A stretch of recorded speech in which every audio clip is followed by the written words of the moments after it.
السلام عليكم ورحمة الله تعالى وبركاته متابعينا الكرام. كنتمنى من الله عز وجل تكونوا في أحسن الأحوال وانتم كتشاهدوا هذا الفيديو. مرحبا بكم معايا في فيديو جديد على قناتكم بشرى شانيل. وما تنسونيش اخوتي من لايك وتعليقكم بخصوص الموضوع. إن لله وإنا إليه راجعون، البقاء لله. الموت يفاجئ الفنان المغربي سعد المجرد والعائله ديالو فواحد الانسان اللي عزيز وغالي على قلبهم.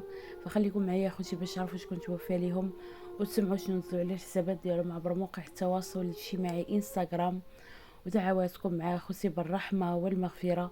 الله يرحمه ويرحم جميع المسلمين، والله يثبتوا عند السؤال ويجعل مأواه الجنه ان شاء الله يا رب. أعرب الفنان المغربي سعد المجرد من خلال خاصية ستوري بحسابه الشخصي على موقع تبادل الصور والفيديوهات انستغرام عن حزنه الشديد بعد تلقيه خبر وفاة آدم ابن صديقته. وقدم الفنان تعزية لوالدي الراحل متمنيا الشفاء العاجل لابنهم الثاني فهد الذي لا زال يرقد في العناية المركزة. وكتب: ببالغ الحزن والأسى تلقينا نبأ وفاة آدم ابن صديقتنا العزيزة لالا خديجة. نسأل الله أن يتغمده برحمته وييسر حسابه وينير قبره بنوره. ونسأل الله أن يمنح والدته ووالده الصبر على فراقه وأن يخفف عنهم ألم الحزن. مضيفا: كما نرفع أكف الدعاء لأخيه صديقي العزيز فهد بالشفاء العاجل، فهو يرقد الآن في العناية المركزة.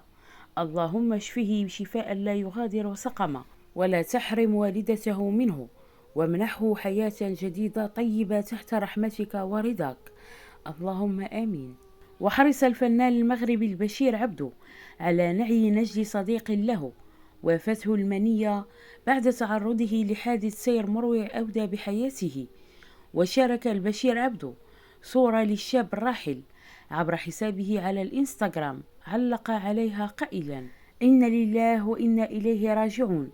بقلب حزين جدا نودع الشاب آدم جاحد ابن صديقنا العزيز سيدي عبد الله جاحد وزوجته المصونة لالا خديجة إثر حادثة سير مؤلمة. وتابع قائلا: باسمي ونيابة عن أسرتي أقدم أحر التعازي الخالصة لكل أفراد الأسرة، راجيا الله تعالى أن يقوي صبرهم على فراق آدم رحمه الله وأسكنه فسيح جناته إنه سميع مجيب. فإن لله وإنا إليه راجعون. تعازينا الحارة للفنان سعد المجرد والفنان البشير عبدو والفنانة نزهة الركراكي في وفاة ابن الصديق ديالهم، وكذلك تعازينا الحارة للعائلة ديالو. الله يرزقهم الصبر والسلوان والله يجعل محبته صبر. صراحة ماشي سهل عليهم اخوتي، فرق الكبدة صعيب وما غادي يحس بهذا الاحساس غير اللي مجربه. فالله يرزقهم الصبر والسلوان. ودعواتكم مع اخوتي بالرحمه والمغفره. الله يرحمه ويرحم جميع المسلمين، والله يثبتوا عند السؤال ويجعل مأواه الجنه ان شاء الله يا رب. فانا اخوتي نكون وصلنا لنهايه الفيديو. شكرا على حسن المتابعه، الى فيديو قادم ان شاء الله، مع السلامه.